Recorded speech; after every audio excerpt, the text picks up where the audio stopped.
Bienvenue sur La Fabrique à Polyglotte, le premier podcast francophone qui dévoile les dessous scientifiques de l'apprentissage des langues étrangères. Je suis Coralie de Belle Note, je parle jusqu'à 4 langues quotidiennement et je me suis donné pour mission de libérer le polyglotte qui sommeille en toi en te donnant les clés pour parler plusieurs langues étrangères avec confiance, facilité, sans dépenser des milliards et en atteignant enfin tes objectifs linguistiques. Si le sujet te parle, n'hésite pas à t'abonner au podcast pour faire un pas de plus vers une vie multilingue. Il y a 3 grands moments de ma vie d'apprenante qui ont changé mon parcours d'apprentissage des langues et qui ont justifié la création de ce podcast. Et avant même qu'on ne parle du sujet de l'épisode d'aujourd'hui, avant même que je vous présente l'invité qui sera avec nous pour cet épisode, eh bien j'aimerais revenir sur ces 3 grands moments parce que justement l'épisode du jour y répond.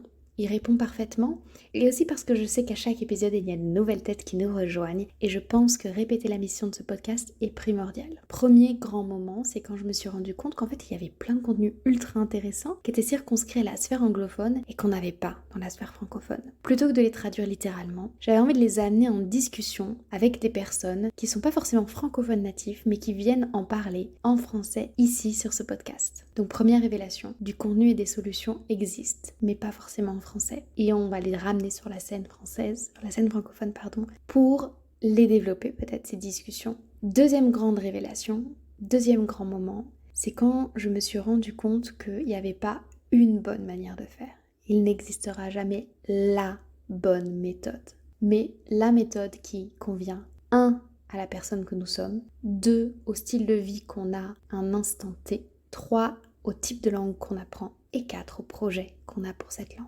Et donc qu'on doit expérimenter jusqu'à trouver, sans changer tous les 4 matins, mais on doit expérimenter. Troisième instant fort de mon apprentissage des langues qui a changé la donne, c'est de me rendre compte d'à quel point c'est émotionnel d'apprendre une langue et à quel point cet émotionnel est le facteur principal qui jouera dans notre capacité ou non à acquérir une langue et jusqu'à quel niveau on pourra acquérir cette langue-là. Et donc si vous voulez, c'est pour ça que j'aime beaucoup faire des parallèles avec le sport, parce que dans le domaine du sport, il y a de la préparation mentale et on sait à quel point le mental peut jouer sur les résultats. Et bien en langue, on pourrait imaginer d'avoir une préparation mentale et c'est un peu le travail qu'on fait sur ce podcast parce qu'aujourd'hui on va parler de quelque chose qui est typiquement un blocage mental, le perfectionnisme. Le perfectionnisme, c'est une qualité qui est amenée à un point où on en devient toxique. Le perfectionnisme, c'est vouloir faire les choses tellement bien qu'on s'empêche de faire des erreurs. Le perfectionnisme, c'est un mal très français, mais pas du tout limité au territoire français, qui est aussi développé à l'école. Et ce qu'il y a de génial avec l'apprentissage des langues, c'est que ça ne récompense pas les bons élèves. Ça va récompenser les audacieux et ça va récompenser les personnes conciliantes. Ça rebat les cartes. C'est pas parce qu'on sait répondre à des questions à l'école qu'on sait parler une langue étrangère.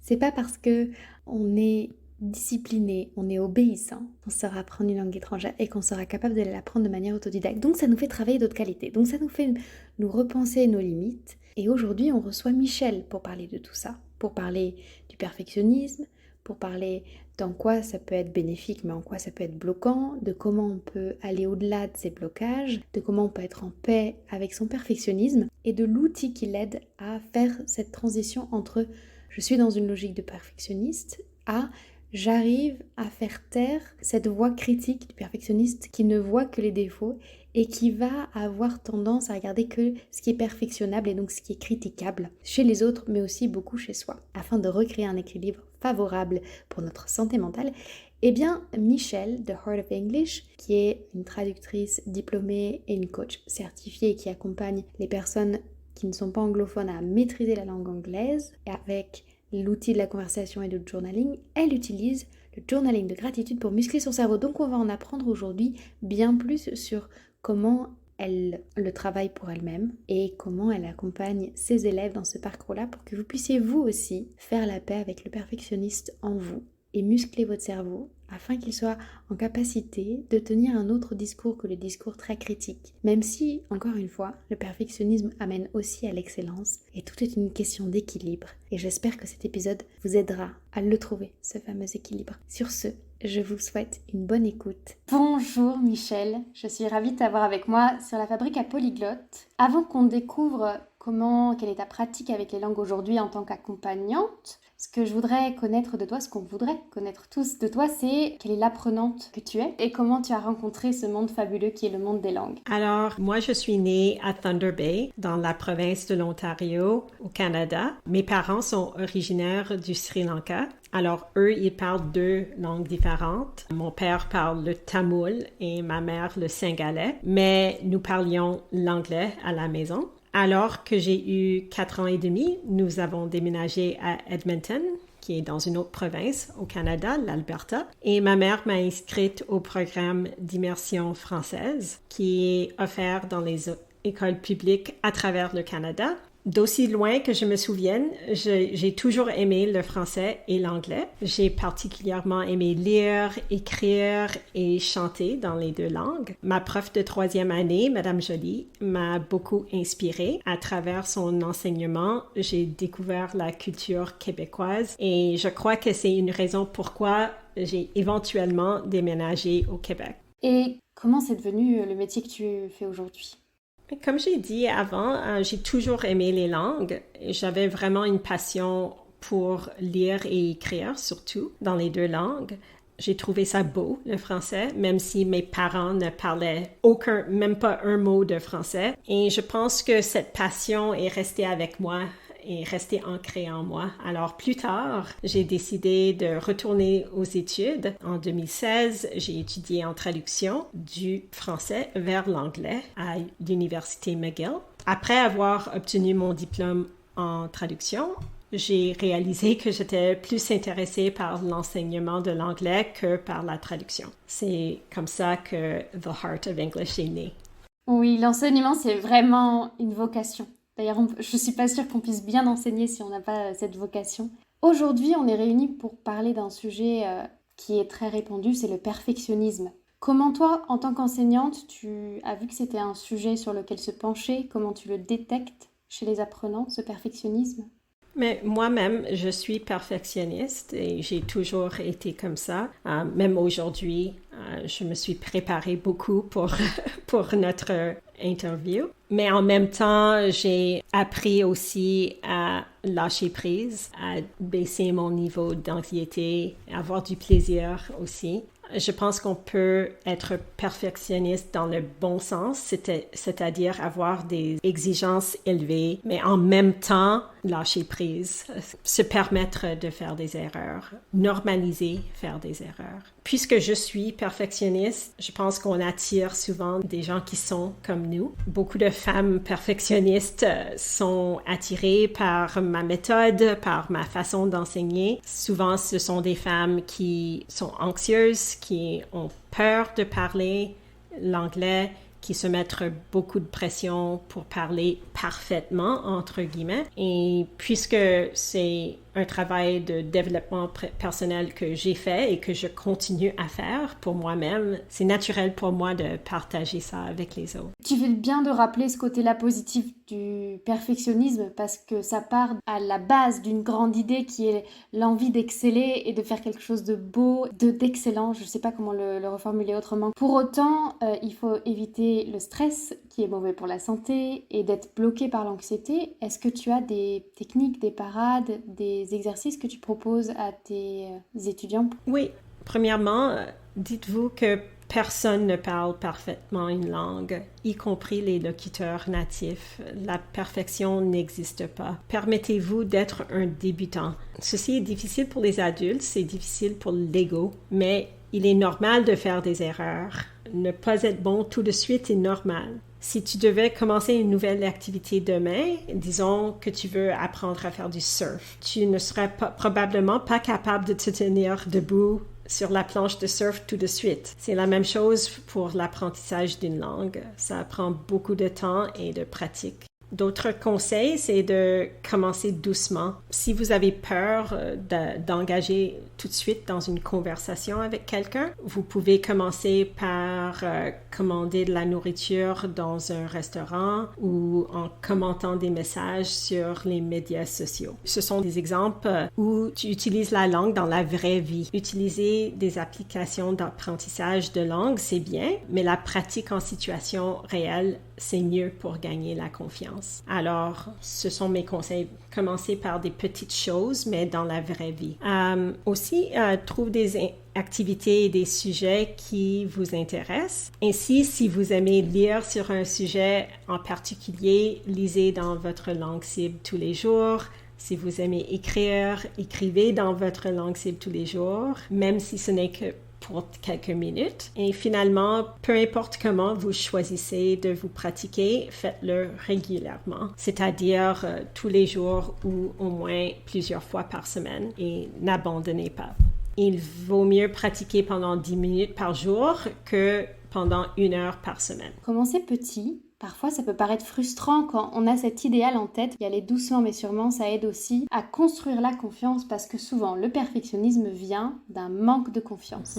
Oui, ils sont étroitement liés. Exactement. Comment est-ce que toi, en tant qu'accompagnante, tu aides à bâtir la confiance de tes apprenants, de tes coachés? Alors, premièrement, je leur offre un espace rassurant. En anglais, je dirais un safe space, c'est-à-dire c'est un espace où mes clients peuvent s'exprimer, faire des erreurs et apprendre de leurs erreurs. À l'école, quand on était jeune, souvent on perdait des notes quand on faisait des erreurs. Je pense que pour les langues, c'est une très mauvaise chose parce que même en tant qu'adulte, c'est comme ancré dans l'esprit des gens que s'ils font des erreurs, c'est mauvais. Mais en fait, c'est tout à fait normal et c'est comme ça qu'on apprend. Dans mon coaching d'anglais, je les écoute attentivement. J'ai remarqué que beaucoup de gens ont l'impression que les autres ne les écoutent pas lorsqu'ils parlent leur deuxième langue. Ceci nuit à leur confiance. Alors, je les encourage à parler le plus possible pendant que je les écoute. Et trouver une oreille attentive, ça change tout. Je sais pas si vous vous souvenez, pour ceux qui ont écouté l'épisode avec Fabiola, qui a dit que en arrivant en France, elle a rencontré des personnes qui lui ont permis de prendre assez de confiance pour pouvoir parler de plus en plus. Donc trouver une oreille attentive, effectivement, ça aide beaucoup. Je sais que tu as d'autres outils sur justement le fait de bâtir sa confiance et un bon état d'esprit, et notamment le journal de gratitude. Est-ce que tu peux nous présenter ta pratique avec ce journal-là? Comme j'ai dit tantôt, j'ai beaucoup aimé écrire quand j'étais enfant.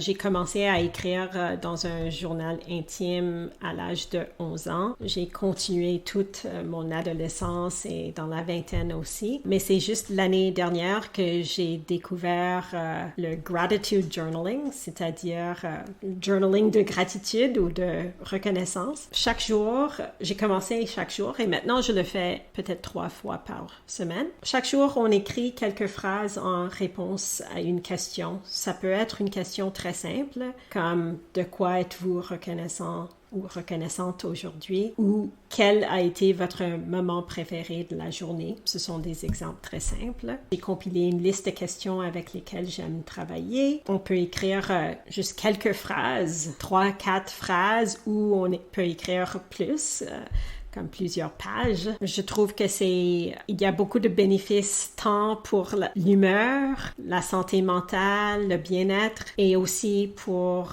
améliorer ses compétences rédactionnelles. Et ce journal de gratitude, tu invites, j'imagine, à le faire dans la langue qu'on apprend ou les langues qu'on apprend. Oui, alors pour l'instant, j'écris en anglais et je viens de donner il y a quelques semaines un programme avec 10 personnes où on a fait une semaine de journaling de gratitude ensemble et je veux offrir le même programme encore au mois d'août. Pour témoigner de ça, moi j'en avais tenu un en français, mais sans faire le travail d'émotion. C'est-à-dire que j'étais un peu fatiguée, j'étais là, je suis contente en français pour telle chose qui s'est passée dans ma journée, sans ressentir la gratitude. En langue étrangère, c'est différent. Le cerveau déconnecte et on sort des choses plus intimes, plus profondes, qui nous changent plus, je trouve. Donc celles et ceux qui auraient déjà testé le journal de gratitude en français, c'est une expérience extrêmement différente que de le faire dans une autre langue comme l'anglais ou la langue que vous apprenez, peu importe si c'est le russe, le slovaque, peu importe. Voilà, à tester définitivement parce que vous toucherez à une autre partie de votre cerveau. Est-ce que Toi, tu as remarqué des bénéfices? Oui, je voulais juste commenter sur ce que tu viens de dire. Alors, une de mes clientes m'a dit que quand elle écrit des textes, elle est cliente en coaching privé avec moi, puis elle m'a dit que quand elle écrit des textes en anglais, elle trouve qu'elle a plus de bénéfices psychologiques et que même comme elle dort mieux ou elle fait des rêves sur les textes qu'elle avait écrits en anglais. Et selon elle, c'est parce que notre deuxième langue est, je ne sais pas comment le dire en français, mais is stored dans une autre partie du cerveau. Comment est-ce qu'on dit ça en français? Elle est stockée, c'est peut-être pas très joli.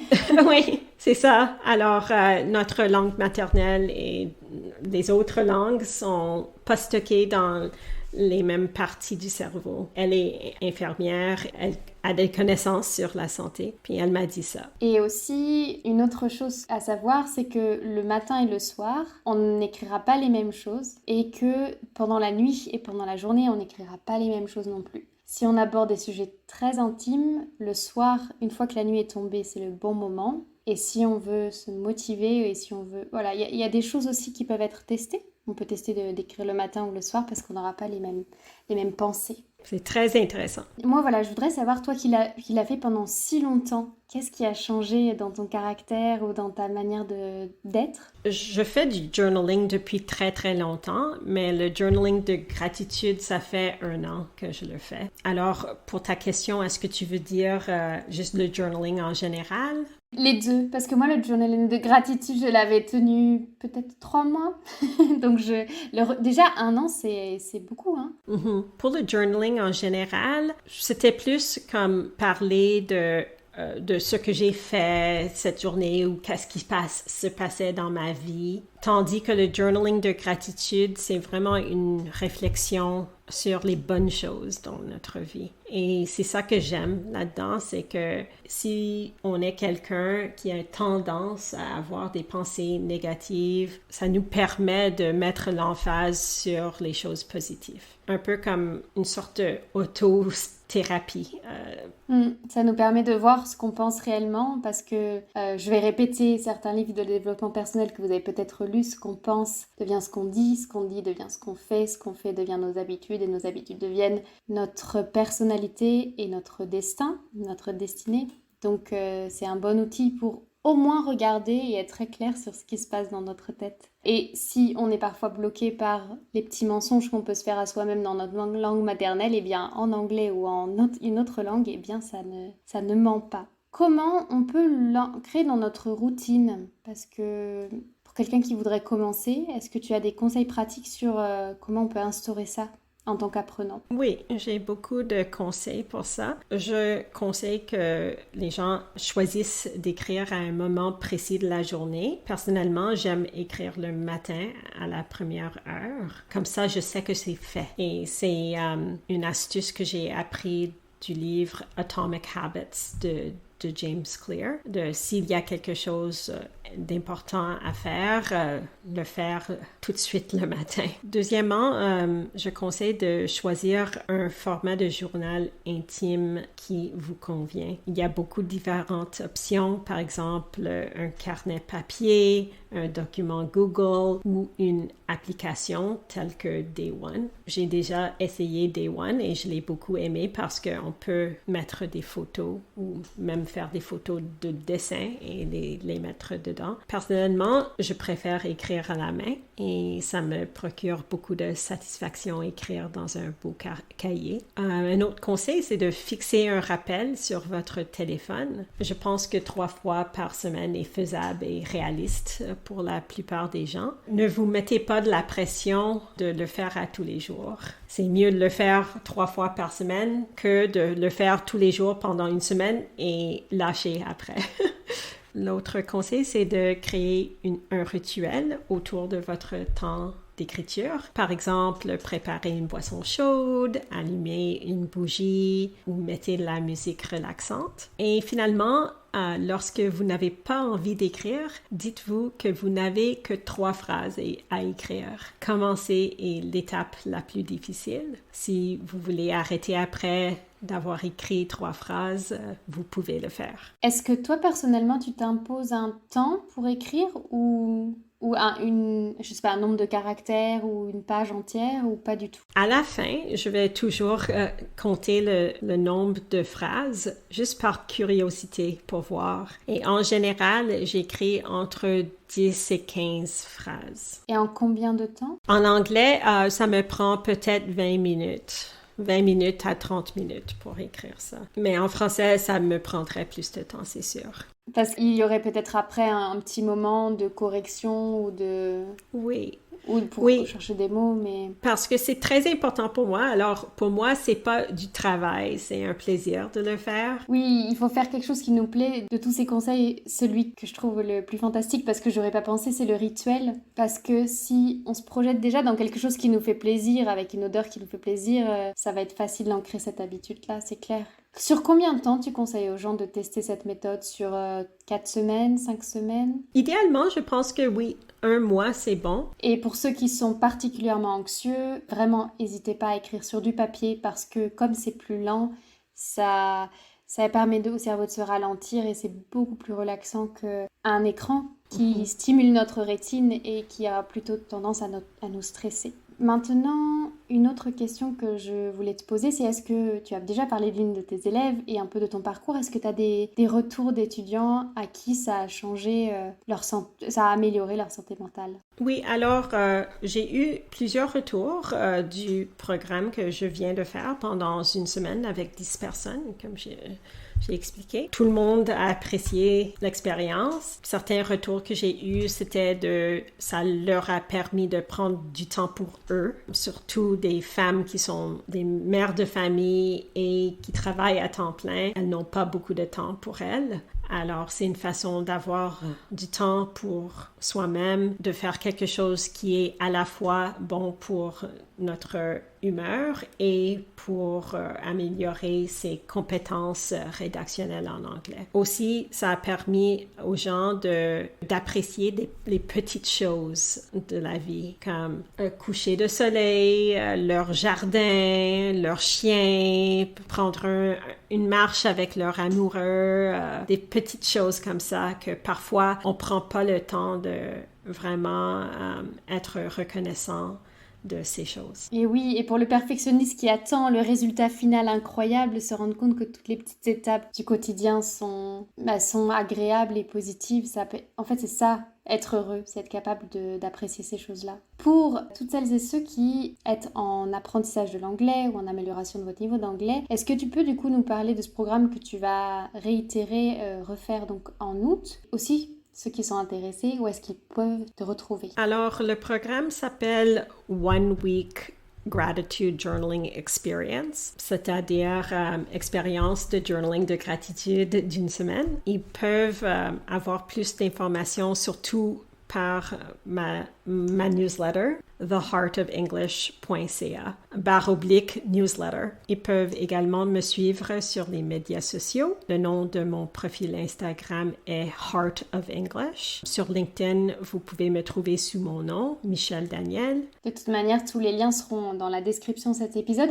Est-ce que tu peux nous raconter un petit peu ce qui se passe durant cette semaine de gratitude? Oui, je vais peut-être apporter des changements pour la semaine, le programme au mois d'août. En juin, ce que nous avons fait, c'est tous les jours, j'ai fait les exercices avec les participants. J'ai écrit un texte et je l'ai envoyé par courriel. Ensuite, on avait un forum en ligne avec une plateforme qui s'appelle Slack, mais peut-être que la prochaine fois, je vais essayer Telegram. J'ai invité tous les participants à afficher leurs textes tous les jours. J'ai pas corrigé les textes, ça c'est très important parce que pour moi, je voulais vraiment mettre l'emphase sur le plaisir d'écrire en anglais et que ça soit pas comme un exercice pour l'école. Il y a une raison pourquoi j'ai fait ce choix. On a écrit comme des commentaires juste comme on écrit à un ami. On a dit, tu as passé un bon moment avec ton conjoint ou avec tes enfants, ou c'est intéressant, j'aimerais visiter Amsterdam un jour, juste comme on écrit avec des amis. Alors, c'était un moment de plaisir pour tout le monde. C'était le commentaire que j'ai eu le plus souvent des participants, c'était qu'ils ont aimé partager avec les autres. Et à la fin, on a fait une réunion sur Zoom d'1 heure et j'ai demandé aux participants d'écrire un autre texte, un texte qu'ils n'ont pas partagé dans le forum et de le lire à voix haute. Et là, j'ai donné quelques commentaires pour chaque personne, des points à améliorer, mais aussi des commentaires positifs sur ce qu'ils ont écrit. Est-ce que tu peux nous préciser quand est-ce que c'est au mois d'août et combien de temps ça implique pour les personnes, histoire de savoir si elles peuvent le faire que pendant leur temps de vacances ou si elles peuvent le faire même si elles travaillent cette semaine-là? Depuis l'enregistrement, j'ai eu des précisions de la part de Michel. La semaine d'accompagnement qu'elle propose au mois d'août, c'est la semaine du 21 au 27 août, du lundi 21 août au dimanche 27 août. Psst, personnellement, j'y participe. Ce sera un plaisir de vous y retrouver si l'idée vous plaît et l'aventure vous tente. Bien sûr, le lien pour avoir toutes les informations seront disponibles dans la description de cet épisode et vous pouvez vous inscrire jusqu'au 18 août maximum si d'ici là, il y a encore des places. Alors oui, on peut le faire pendant qu'on travaille. Ça prend maximum une demi-heure par jour. Je dirais que la plupart des participants ont pris peut-être 15 minutes pour écrire leur texte et ont commenté un peu sur les textes des autres. Ensuite, il y a, comme j'ai dit, la réunion d'1 heure, mais la réunion, c'est sur un dimanche.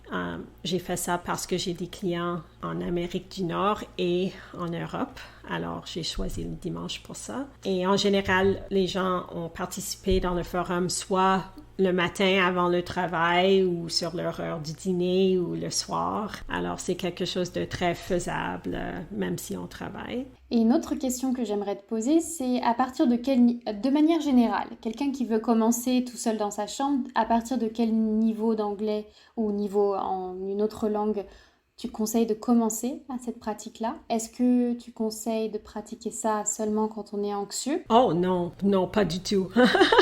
Alors, on peut être déjà très calme et très heureux dans la vie et pratiquer le journaling de gratitude. Alors, c'est rien à voir avec si on est une personne anxieuse ou pas.